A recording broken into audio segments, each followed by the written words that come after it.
Aryanad loan app ഭീഷണിയെ തുടർന്ന് 21 വയസ്സുകാരനായ ആനന്ദ് ജീവനൊടുക്കിയ സംഭവത്തിൽ കൂടുതൽ വിവരങ്ങൾ ഇപ്പോൾ പുറത്തേക്ക് വരികയാണ്. 2 ലോൺ ആപ്പുകളിൽ നിന്നായി 19,000 രൂപയും 21,000 രൂപയുമാണ് ആനന്ദ് ലോൺ എടുത്തത് എന്നാണ് ബന്ധുക്കൾ പറയുന്നത്. ലോൺ തിരിച്ചടയ്ക്കാൻ പരമാവധി ശ്രമിച്ചിരുന്നു എന്നാണ് മനസ്സിലാക്കുന്നത്. എന്നാൽ അതിന് സാധിച്ചില്ല. പെട്ടെന്നുണ്ടായ പ്രയാസത്തെ തുടർന്നാണ് ലോൺ ഇങ്ങനെ എടുത്തത് എന്നും പക്ഷേ ഇത്തരത്തിലൊരു അബദ്ധത്തിൽ പോയി പെടുമെന്ന് കരുതിയില്ല എന്നുമാണ് ബന്ധുക്കൾ ഇപ്പോൾ മാധ്യമങ്ങളോട് പറഞ്ഞിരിക്കുന്നത്.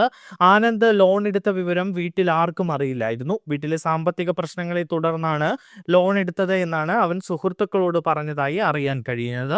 അതിനപ്പുറത്തേക്ക് കൂട്ടുകാർ ഒന്നും പറയുന്നില്ല. ഒരു ടയർ ഷോപ്പിൽ അവൻ ജോലിക്ക് പോയിരുന്നു. സംഭവ ദിവസം രാവിലെ മുതൽ അവൻ്റെ ഫോണിലേക്ക് തുടരെ കോൾ വന്നിരുന്നതായിട്ടാണ് കൂട്ടുകാർ പറയുന്നത്. അന്ന് 30,000 രൂപ കൊടുത്തില്ല എങ്കിൽ അമ്മയുടെയും സഹോദരിയുടെയും ചിത്രങ്ങൾ മോർഫ് ചെയ്ത് അയക്കുമെന്നായിരുന്നു അവർ പറഞ്ഞത് എന്നും സുഹൃത്തുക്കൾ പറയുന്നു. ഇക്കാര്യം ചൂണ്ടിക്കാട്ടി മെസ്സേജുകളും അയച്ചിരുന്നു. അത് അവൻ്റെ ഫോണിലുണ്ട്.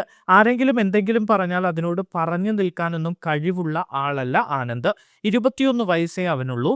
നല്ല രീതിയിൽ പഠിച്ചിരുന്ന ആളായിരുന്നു ആനന്ദ്. വീട്ടിൽ ചില പ്രയാസങ്ങൾ വന്നതോടെയാണ് അവൻ ജോലിക്ക് കയറിയത് എന്നുമാണ് ഇപ്പോൾ ബന്ധുക്കൾ പറയുന്നത്. മാർച്ച് 4-ാം തീയതി ഉച്ചയ്ക്കാണ് ആനന്ദ് ആസിഡ് കുടിക്കുന്നത്. കഴിഞ്ഞ ദിവസം രാവിലെ 7:30 മരണം സംഭവിച്ചത്. കടയുടെ പിൻഭാഗത്ത് വെച്ചാണ് ആസിഡ് കുടിച്ചത് എന്നാണ് മനസ്സിലാക്കാൻ കഴിയുന്നത്. റബ്ബർ പാലിൽ ഒഴിക്കുന്ന ഫോമിക് ആസിഡാണ് ആനന്ദ് കുടിച്ചത് എന്നാണ് ഡോക്ടർമാർ വ്യക്തമാക്കിയത്. ആസിഡ് എവിടെ നിന്നാണ് വാങ്ങിയത് എന്നതിനെ കുറിച്ച് ഒരറിവുമില്ല എന്നും ബന്ധുക്കൾ പറയുന്നു. അവന്റെ മരണവുമായി ബന്ധപ്പെട്ട് പോലീസിൽ പരാതി നൽകിയിട്ടുണ്ട് എന്നാണ് ബന്ധുക്കൾ അറിയിക്കുന്നത്. ഇത്തരത്തിൽ മുൻപും പരാതി ലഭിച്ചിട്ടുണ്ട് എന്നാണ് പോലീസ് പറഞ്ഞത്. സൈബർ സെല്ലിൽ പരാതി നൽകാനും ആവശ്യപ്പെട്ടിട്ടുണ്ട്. കഴിഞ്ഞ ദിവസവും ലോൺ ആപ്പിലെ സംഘത്തിൽ നിന്നുള്ള മെസ്സേജുകൾ വന്നിട്ടുണ്ട്. ഫോൺ അവർ ഹാക്ക് ചെയ്തിട്ടുണ്ട് എന്നാണ് വ്യക്തമാകുന്നത്. ഫോണിലുള്ള കോൺടാക്ട് ലിസ്റ്റ് അവർ അയച്ചുകൊണ്ടിരിക്കുകയാണ്.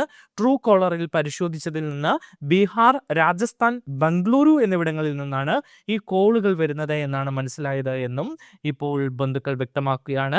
എന്തായാലും ലോൺ ആപ്പിന്റെ ഭീഷണിയിൽ ഒരു ജീവൻ കൂടി സംസ്ഥാനത്ത് ഇല്ലാതാവുകയാണ്. സൈബർ തട്ടിപ്പുകൾ തുടരെ ഇപ്പോൾ രാജ്യത്ത് നടന്നുകൊണ്ടിരിക്കുകയാണ്. അക്കൂട്ടത്തിൽ ഇപ്പോൾ ലോൺ ആപ്പിന്റെ ഭീഷണിയിൽ ഒരു ജീവൻ പൊലിഞ്ഞിരിക്കുകയാണ്. കൂടുതൽ നടപടികളിലേക്ക് പോലീസ് കടക്കുമെന്നാണ് ഇപ്പോൾ അറിയാൻ കഴിയുന്നത്.